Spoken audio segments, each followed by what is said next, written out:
only a transition to a different sphere of consciousness. Carol Ann is not like those she's with. She is a living presence in their spiritual earthbound plane.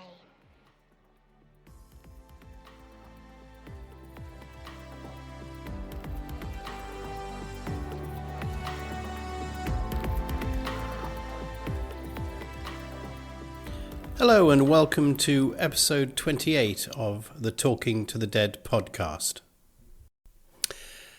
Today we're doing the podcast on a Thursday, and just for those of you who have missed me, and including even people who've written in asking me why, yesterday was May the 1st, and in Germany it's a public holiday.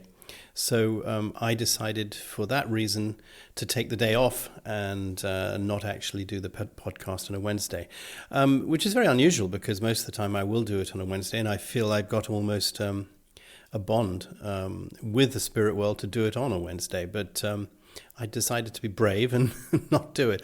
Now, all things didn't quite work out as I had intended, because last night I was absolutely swarmed by all sorts of spirits wanting to come through and talk, which I think is probably my punishment, because by doing it on a Wednesday and making a formal arrangement to do it on a Wednesday, I found in the sort of half year that I've been doing this that I'm pretty much left alone, which is really my intention, because otherwise it can get a little bit too much and I don't sleep so well. But last night, a bunch of spirits came through, as almost to say, where were you? So thank you for those living and dead for worrying about me. Most definitely here. But yes, I think last night gave me a very strong clue as to where we're going, because the last few episodes have really pointed us into some direction that is fascinating to find about what happens to us when we die, and the various procedures, various processes that we seem to be going through afterwards, in order to either prepare for another life or for something more. At the end of last episode, Miriam came through and most definitely said that somebody else would come in through today. And I have to say straight up front, I know who it is as of last night. And this is going to become very emotional, and I think it's going to be quite difficult for me. But I will do it. I thought this morning long and hard whether I would, but I will do it. And it is, in fact, my father. Now, my father passed away in 2013 on March the 7th. And as some of you will remember, because I'm sure I have mentioned this before, my father in life was not particularly spiritual at all. In fact, he quite fancied himself either as an atheist or an agnostic. And I was drawn to a book in my bookshelf this morning that my father gave me by Richard Dawkins called The God Delusion. And in that book, Richard Dawkins puts forward a very, very strong case, as he sees it, for being atheist. Obviously, that's not where I'm coming from, and I'm not particularly religious, but my father certainly felt he was. So again, another sign this morning was my father drawing my eyes to my bookshelf, which I never normally kind of look at consciously these days. And I will be quite fascinated actually to have a discussion with my father as to what on earth is going on. Also, what is interesting is that my mother, who is psychic, who is, as you will, regular listeners will know, is in hospital at the moment. She has very advanced dementia, and she really doesn't recognize anything going on around her at the moment. But in her more lucid years, she always was psychic and had a lot of experiences herself, and certainly encouraged me as a teenager to get involved in this type of thing. But she was very disappointed when my father died, because my father had, she thought, never contacted her after his death, and she felt that this would be something that would be very natural. And she was even more, I think, annoyed when he contacted me. But the way he contacted me was in a form of a dream, where he actually invited me to a sort of a meeting area, which was like a huge stadium. And we sat there and we had coffee and tea, I think, and all sorts of things, surrounded by, countless people. And he explained to me why he hadn't really made that much, I suppose, effort to contact my mother, and why he was contacting me. And really it was because he wanted everyone to understand that the entity that was my father no longer exists, but the entity that was my father exists within that entity I was speaking to, having coffee with. And that entity is one of many entities. So I shouldn't really get so hung up about, or nobody should get hung up about thinking, how come my dad isn't talking to me? Well, because your dad doesn't exist anymore. What was your dad exists, but as part of an entity that has been hundreds of dads, as I understand it. Anyway, I look forward to having a conversation with my father later. I hope I can manage it without getting too emotional.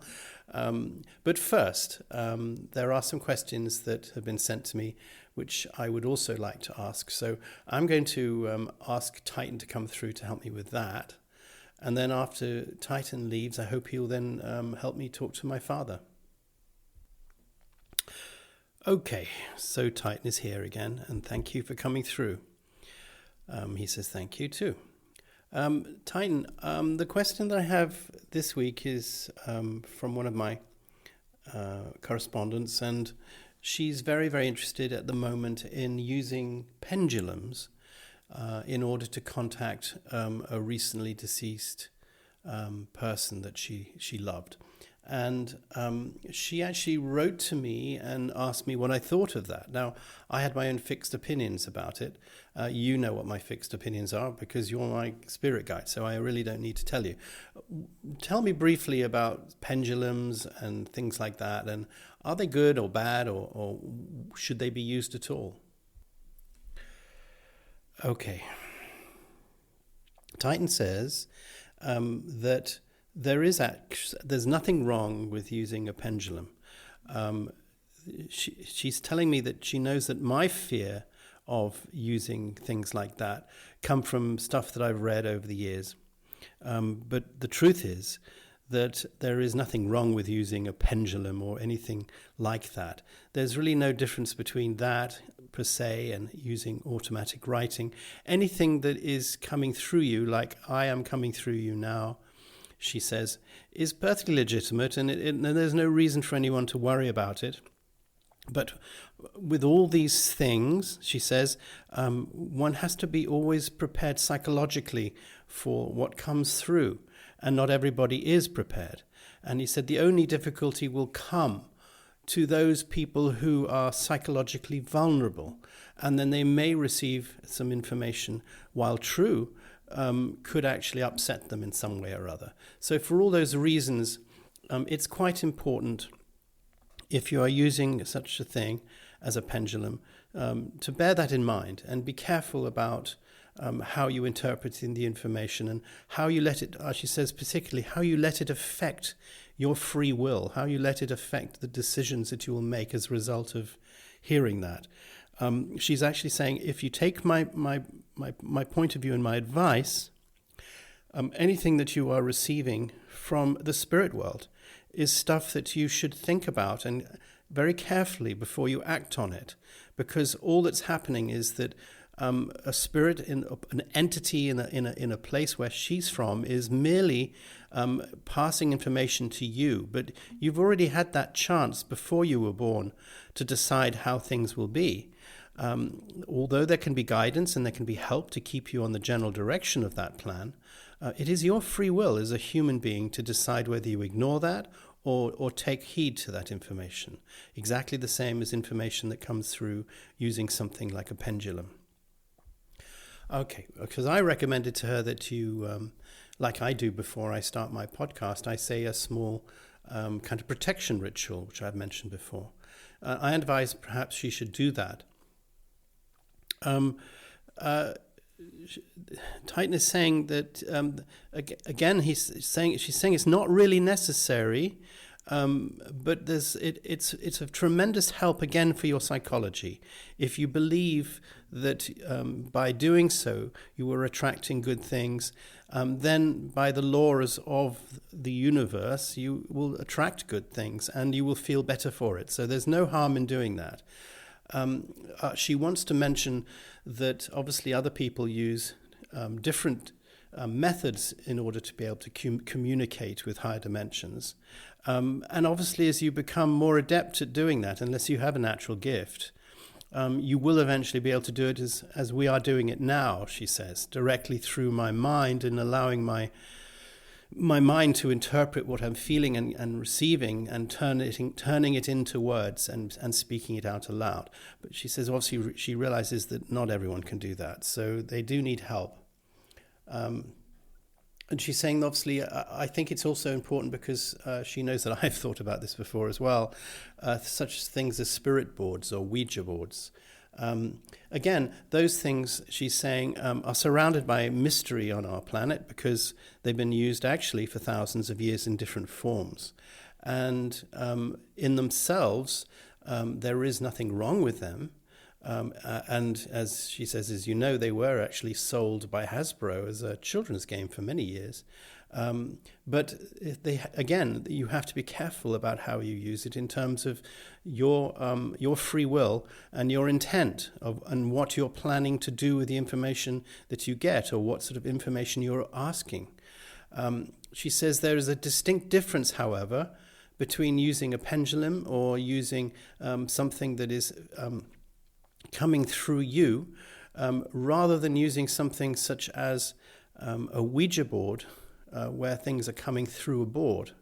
And for that reason, distinct entities tend to gravitate towards the two different methods. Usually, through what we're doing, she says, you will be able to have a reasonably clear, high-frequency conversation with entities that are high and evolved. Through a Ouija board, you're not only opening yourself up to that, which is fine, but also it's a radio receiver of lower frequencies as well, simultaneously. And that can be confusing because you will get messages from energies that are left behind. And those energies, as we've discussed before, she says, that are left behind tend to be created by some great trauma or some great experience or happening or event that has left its impression either on a person, on an object, a thing, or just generally in the environment that you live. And a Ouija board is an excellent way of being able to get that energy through, and that energy will come through to you, and then you will translate that energy by physical movements of the planchette or whatever you're using to draw out the information that you're getting. So again, you have to be very careful when you're using something like a Ouija board. She says, because what you're getting you don't know. You're opening yourself up not only to interesting and loving people who mean you no harm, but you can also then tap into what's left behind, and that usually is of tremendous emotion. Could be anger, she says. It could be sadness. It could be regret. And that could be quite scary and frightening if you receive it. And she says there are obviously stories of people who ask a Ouija board questions like, when am I going to die? And you get an answer which could be frightening to you. Again, you have to be careful because not every spirit that is left behind, or for that matter is still evolving or is present with you, is going to necessarily be able to communicate properly with you. You might well be receiving information through a Ouija board from somebody who's alive, who is either sleeping or who's mentally ill or whatever.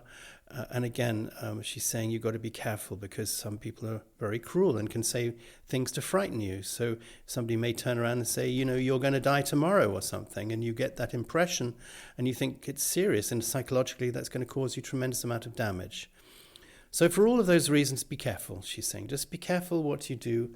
And there's nothing wrong with saying a protection ritual before if that makes you feel better and gives you the sense that you're safe and you're operating in a loving space.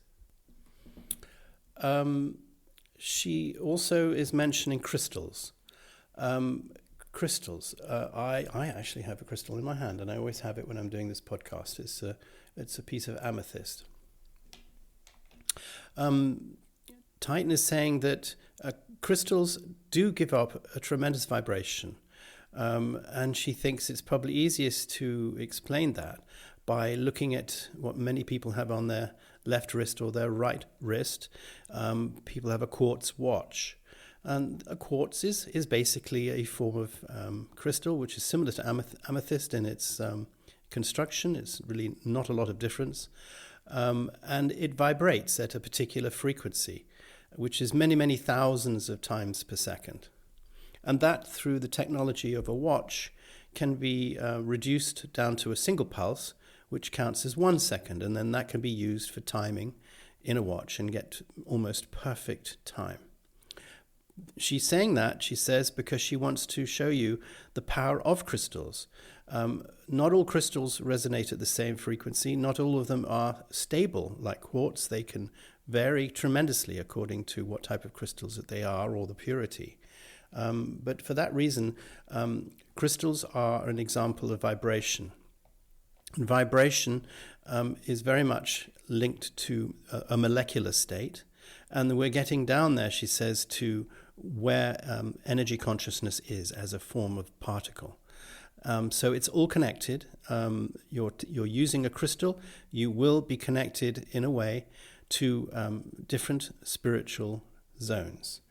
And for that reason, it's a very interesting tool to have if you are in the process of doing something as we're doing right now. She also mentions that you mustn't just think about sound, because sound is not the only thing, or physical vibration, but also light. Crystals have a tremendous ability to affect light, and are used for that reason, particularly if you look at gemstones, she says, like sapphire and ruby, and they've been used in our society for many, many years, and are used in lasers, for instance, because of their unique ability to work with light and to laze and create this laser light in a particular scientific way, which I don't understand. But she's saying, yes, that the laser is an example of using a crystal's molecular ability. And another example of why they're very powerful. She's showing me the moon, and she's saying to me one last thing while we talk about the effects of objects, whether it's dowsing, which is finding water with sticks, or whether it's using pendulums, whether it's using tarot cards, which again she says tarot cards are a different form of divination, because very much the way they work is that the images that you see on a tarot card stimulate your imagination, and they allow you to open your mind and for you to visualize things that are coming through to you. Purely and simply, they're not magical tool in themselves. They're just an ability. They're just a thing that enables you to open your mind in the same way that perhaps music or painting or art does. Finally, she says she wants to mention the moon because the moon is a very good example of a massive structure through its gravitational pull, and gravity is again a very important force.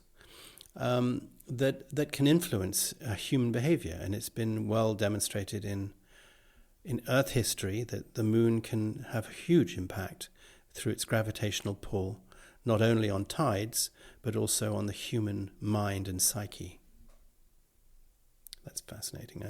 I've always felt that. I mean, I must say, I've always wondered why 28 days for a woman's period would come through, because that coincides completely to that of the moon. So yes, it's completely right, isn't it? It's something that it sounds kind of unscientific that it would actually have such an effect on a human being, but it obviously does.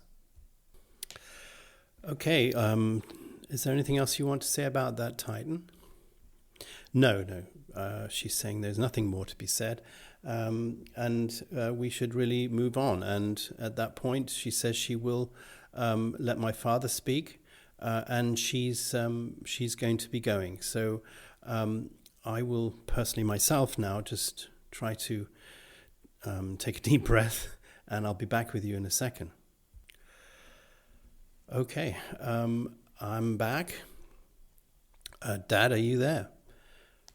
and he's saying he's there, which is pretty cool. So it's really nice for you to come through, and I'm slightly shocked and surprised that you've come at this particular point. Could you tell me why? He's saying that he's first of all actually saying he loves me very much, which is very nice, and thank you, Dad. That's very nice to hear. I love you too. And he says that please don't be frightened and don't fear anything. I've tried to communicate with you before, he says, a number of times. Sometimes I've been open to that communication, sometimes I've been closed. He said, I've explained to you before that obviously he's not my father per se. He is what is left of my father at the point of his death. But he was always part of my father, the entity that he is now, as indeed I am. How can you explain that? He says, well, this may come as a bit of a shock to you, but you and I are the same. You are from my entity. Your mother is also from my entity. And so is his brother, my uncle. We are all of the same entity. We are all what you might term as soulmates. And he says that there's a limit to what he's going to tell me because some of it's not appropriate. But he says that it must be getting clear to everyone who's listening by now that before we choose the next life, we mix with a group of people who we always mix with. But not always, he says, not universally. Sometimes you can move with other people or other souls, but generally you stay within your same soul group, which he says in his case has many, in your terms, thousands of different souls. So he's laughing now. He says there's no shortage of people for us to have our experiences with. But he's saying, let's be frank, and it may take some understanding. But he says that, you've been my father as much as I've been your father. And, okay, you've had many sons and many fathers, and I've had many sons and many fathers. And for the particular reason that he was my father, he's saying, in this particular life, was that he chose the particular life that he would lead for particular reasons. And he decided that with me before I was born, and indeed with my brother and with my mother, and a group of other people who he would also interact with during his life. And he says this is extremely difficult to describe, but obviously it's more than just the fact that he is going to reincarnate or he is going to have a son, but his influence will have wide-ranging effects on many hundreds of other people, and their effects will have effects on him too. So it's a very complex web. He's saying there's a lot of organization going on up here. He says a tremendous amount of organization going on up here in order to make sure that everything works properly. And that everything is planned. And things are planned to a tremendous degree. He said way more than you could have ever imagined. Dad, I just have to stop you there because I was talking in the introduction about the Richard Dawkins book that you gave me when you were my father, and I think you were very impressed by it. What's your opinion now that you're standing there, clearly talking to me from the dead, that there was indeed something after life? He's saying, well, he said, I think you mentioned to somebody when you wrote to them the other day about the famous joke of the atheist who goes to heaven and stands there at the pearly gates, and he is asked by the guardian of the gate, I bet you feel really rather silly right now, don't you? And the guy says, oh, so I was wrong. I mean, he said, yes, it's true, Dad, that was one of your favorite jokes. Well, he said, well, it's nothing wrong or right. Obviously I didn't know what I knew now, that's all. And for whatever reason, I never particularly had a great communication with my spirit self. So I was just blindly wrong. But he said, you were different. You were very different. And from a very young age, he said that you were very open to these things and you saw things that no other children were seeing or certainly weren't talking about. And he's saying to me that actually confirmed in him that he had to stop that in me. He had to try to protect me from that and keep me centered on the earth and not become too hairy-fairy, as he's saying, or too involved in things that were not physically useful on earth.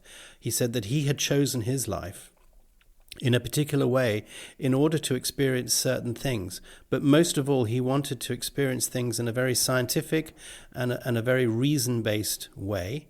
But also he wanted to experience certain things that he felt that were important, which was the importance of music, which he was a musician, I remember. Yeah, of course you were a musician. But he said, yes, but it was important to him to try to affect people through music, but also for him to get that experience of learning to do something as complicated as music, and things that he hadn't actually done in previous lives. He's saying that also his choices involve similar choices to the other people that came into his life, were part of his life. And this was all part of the whole process of where he is now, which is that he's involved now in helping people choose the next life that they wish to take. He's pretty much, yes, he says he's pretty much finished now having physical lives. And for that reason, he's quite well equipped to be able to talk to people who are coming along and are in the process of searching for learning and understanding what the next step will be, given all the guidance that is given to them and after all the experiences that they've had here. Okay, I need to stop a second. Okay. All right, so if you're not in the process then of choosing another life, you're involved, as I then understand it, in helping people now understand what lives they should lead. And he said yes, and he said in a way that's why he's very, very busy, and he hasn't had an awful lot of time to communicate to my mother or other people, but that's perfectly fine, because he's saying that, when my mother passes, there's a whole bunch of people there that are up there ready, waiting for that to happen and to assist her. And very shortly when she does, as happened with him, she'll become instantly aware that of who she is, what her soul is, and all the soulmates that she has. And the life will then be put into context. It'll just be one of many, many, many hundreds of lives that soul has had, and I will be one of many different relationships that she's had. And that's what I was trying to explain to you, Philip, a while ago when I came to you in a dream and took you for, as you say, a cup of coffee. But I'd actually was just taking you to a place where you get a chance to meet many of your fellow souls, and you get a chance to discuss what you're going to do next in order to elevate your soul and to improve the learning that you have. He keeps saying, I will be my father. What do you mean by that? I will be my father. He says it's literal. I will be his father. At the moment, he said that the process for me is to go through my life, and is also to experience being a parent, and all the experiences that being a parent involves, the good and the bad. It was a particular choice that he said I made.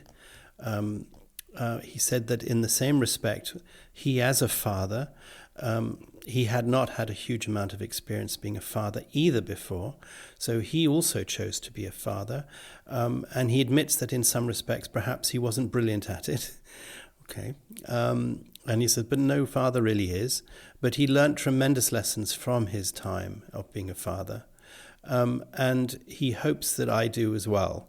But he said that in the next life, it'll be very much more easy for me to be a father to someone else in the future because of all the experiences that I've had.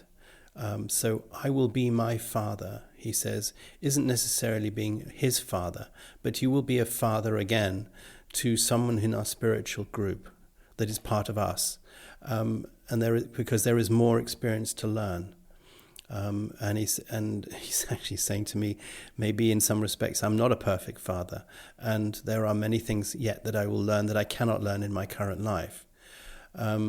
But he will assist me with that, and for that reason, this is one of the things that he doesn't really wish to discuss greatly, because that affects my direct future.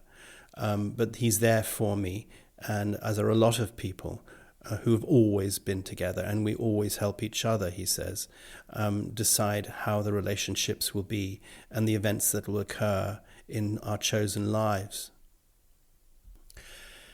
He's saying that when somebody dies, when a family member dies, they are still able to observe what's happening to those left behind to a greater or lesser extent. But a lot of that is also subject to the person who's left behind's willingness and openness to accept that information. There is a very strong power that you're not aware of, he says, generally, because you've not looked into it or addressed it. But all human beings, and indeed all spirits, have the ability to shield information, because at a telepathic level where he is, where everything happens through the mind, and everybody's mind is open to the other, you might well think that information which might be private or sensitive would be immediately visible to everyone. And he's saying no, because you soon learn in a spiritual form how to shield the information you don't wish to be passing on. So it's a very complicated process, but you become a master of it very quickly. And he said that human beings have exactly the same information and the abilities as well. And it's usually created by energy that you create around yourself, almost like a force field, to protect yourself from anyone or any spirit that is interested in having a look. And he says obviously that can happen at times of intense personal nature, such as sex or various other or things that you feel very nervous that other people would see you engaged in.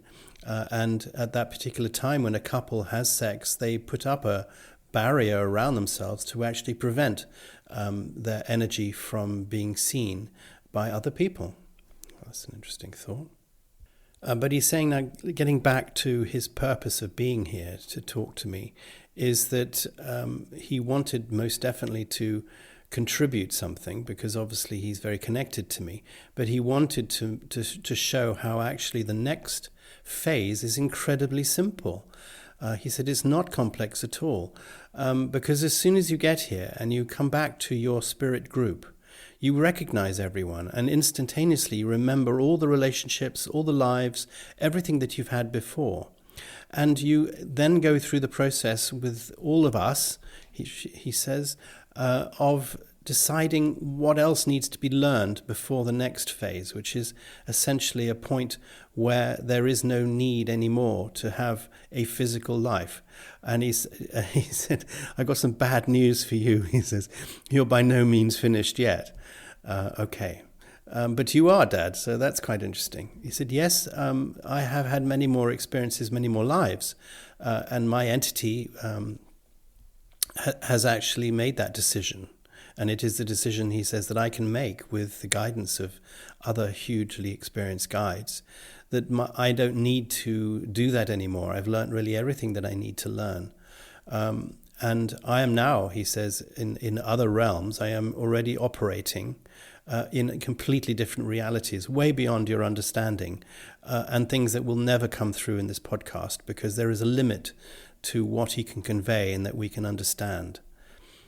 Yeah, I know what you're saying, Dad, because I wrote to a couple of friends the other day, because after my last podcast, I really started finding it difficult for the first time to convey the information that was coming through to me in words.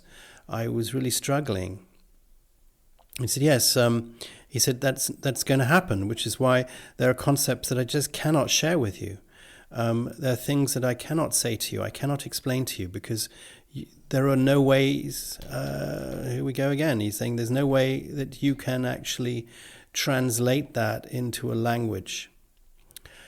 Okay, well, I suggested actually, Dad, that I would probably try to do something different, like using a different form of information, like music or something. He's actually saying, good luck with that. Okay, well, that was just a thought. But I will struggle on, Dad. I will struggle on with my voice for now and hope that I can still keep explaining these things. And he said, that's fine. He said, you've still got a while to go. But at one point, it'll just be noise to you. It'll literally be like a high-pitched whistling noise, and you will not be able to interpret that other than just by a high-pitched whistling noise into your microphone. And whether that'll make sense to anyone or not, I doubt it very much. But that is the way it is. We are at a particular level here.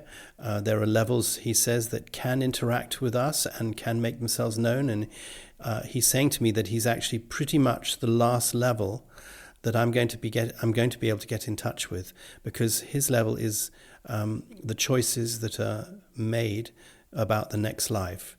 And he says, once you've made your choices, what sort of life you want to have based on your learning, it's a question of finding an available soul for that to be manifested in, and then for that soul to be injected into a human body, and for the whole process to start again. That is the process. How that process takes place is something that he can help me with a little bit more in the future, and he can introduce me to people who actually do get involved in that soul implantation. And eventually, of course, you'll have to learn, he says, about the creation of souls, because all souls are created.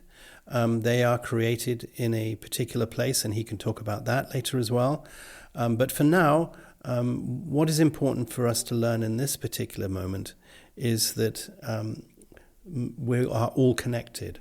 We are all soulmates.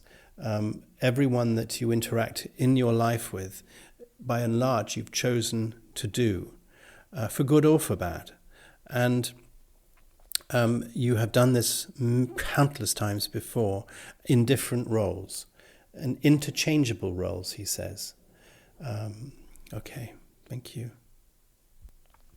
He's saying he just wants to finish today with one very important piece of information, which he says will potentially blow your mind, but this is the fact. And he's saying that the reason he also said a number of times about "I will be my father" is that right now he's saying that I am a father and a son to people living on earth right now. Part of my energy, my consciousness, has been shared. Okay. Yes, he said that not all of your consciousness is from your root consciousness where he is, has gone into making me, Philip. I'm simultaneously, he says, for your information, you're simultaneously at the moment, he says, leading 3 distinct lives. He said, no, not everyone does that. Some people have 1 life only, some people have 2. Very rarely, he says, some people have 3. But that is only because there was particular information that you needed, and that's what you decided with us all, that you could learn. And so don't be too blown away by that, but it is the case, and it's the case for quite a few people. And he said that can be explained or it'll explain your trouble with your dreams. Okay.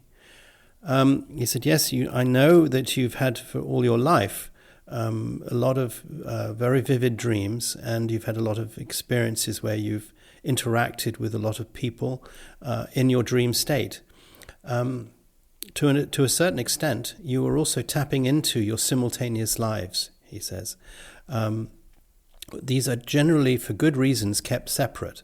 And there's a good sort of a shielding process that exists between you and your other 2 lives.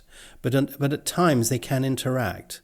And sometimes that can show physically, because you may suddenly become ill for no reason, because maybe one of your other lives is ill at the same time. Or you may have sudden thoughts that come into your mind about things, about other people's lives, or you may see them in your sleep, or just have a very strong feeling, that can often be because of your connection to your other lives. He's saying, obviously, tremendous preparations have been made for that, because you will never meet your other lives. They are going to be in very distinct places from where you are now. And that's, again, for very good reasons. But they are there, and you are involved in that. And when you finally pass on and you come back to us all, he says it'll all become completely clear to you as to why you did that and who these different lives were and why you chose to put yourself into those lives. Okay, well, thank you, Dad. That was remarkable. And I have to say, Dad, that I'm not scared. I'm not frightened. I don't feel sadness. I don't feel remorse.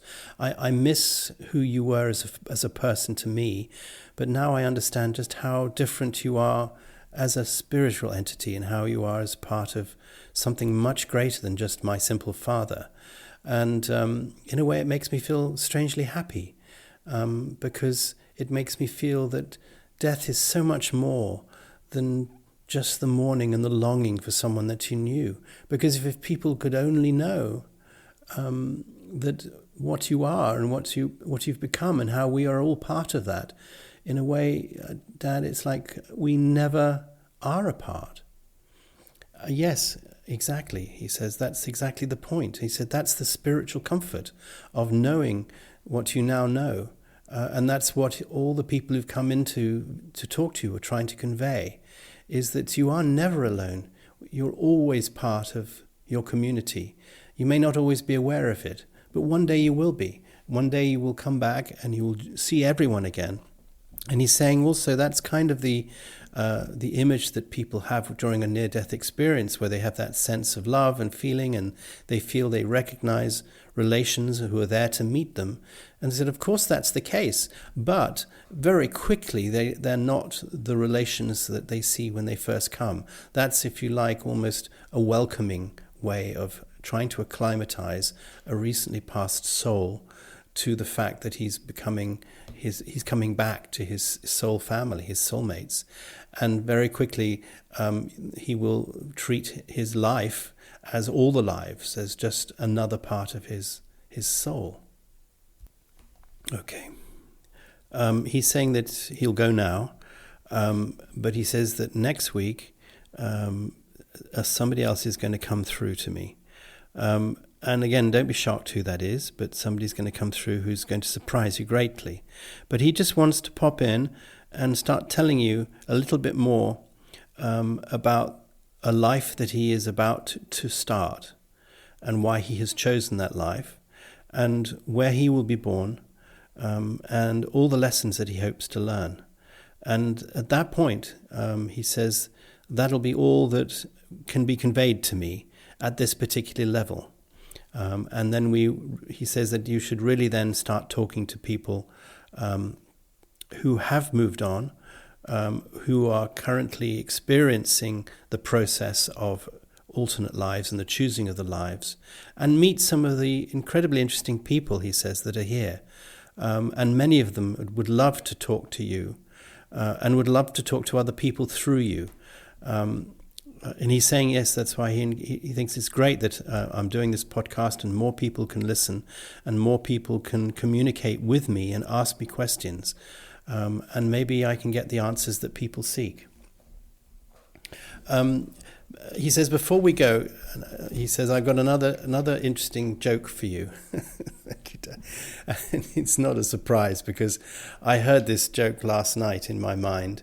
And it's very typical of my father. And he said that he didn't make this up. He said that this is something that people are saying at the moment. But he said that death is like going on a wonderful holiday without the bother of packing. Thank you so much. All right, Dad. Thanks for coming through, and I'm sure I'll see or hear or feel you again. Bye-bye.